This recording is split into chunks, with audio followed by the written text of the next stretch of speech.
À l'instar des autres localités du pays, Djambati a vibré au rythme de la 43e édition de la Journée nationale de l'arbre. Le maire de la commune de Djambati, hôte de cette édition, se réjouit du choix porté sur sa commune. Malgré l'enclavement, il a salué le déplacement des autorités. Il est revenu sur l'importance de reboiser et de protéger l'environnement.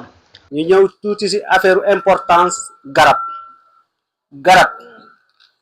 bu dee taw mooy banki nit ñi fu ñu tibbee kaalis dem faj seen aajo moom kon garab mooy trésor moom mooy maye banque yi kaalis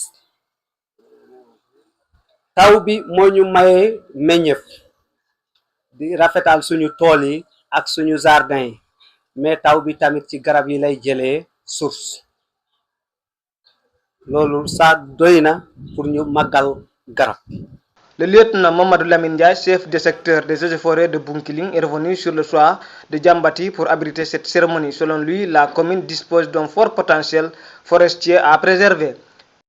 Pourquoi Djambati? Djambati, comme je le disais tantôt, c'est une commune qui nous a beaucoup marqué. Voilà. Au niveau du département, forestièrement, je te dis que c'est le département champion de la foresterie. Voilà, il y a un couvert végétal très intéressant. Bien vrai que les menaces sont là, c'est pourquoi on a fait le choix même de Djambati. Vu aussi l'engagement de ces jeunes, et, le choix n'est pas aussi, c'est-à-dire on n'a pas hésité à faire Djambati. Moi personnellement, ma première édition du reboisement. Prenant la parole, le président du conseil consultatif de la jeunesse a appelé les jeunes à l'unité et au sens de responsabilité pour assurer le suivi des plans mis en terre. Le message que je lance à l'endroit de la jeunesse, c'est l'unité.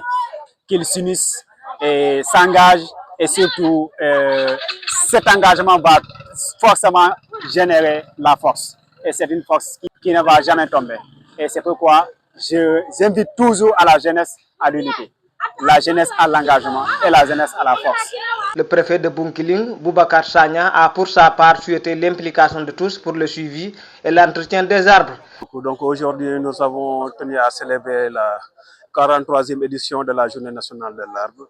Donc on a fait la célébration pour le département de Bunkiling dans la commune de Djambati parce que c'est un choix qui n'est pas fortuit, parce que Djambati regorge un potentiel forestier extraordinaire dans le département de Bunkiling. Donc aujourd'hui, il était question un peu de tenir la cérémonie pour profiter, pour faire une campagne de sensibilisation à l'endroit de la communauté.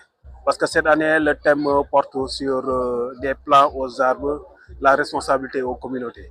Effectivement, donc la question de l'environnement de manière générale, donc n'est pas une question qui est exclusive aux services techniques, à savoir les eaux et forêts. Donc il doit y avoir une forte implication des populations parce qu'il incombe à la population donc de préserver en premier lieu les forêts en assurant le suivi du plan des arbres.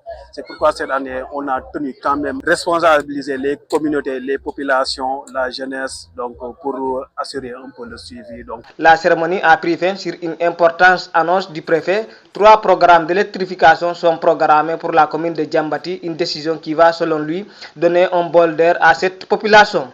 De Bunkiling, d'où vous a parlé Abdul Khoudouzi Bari pour la RPF.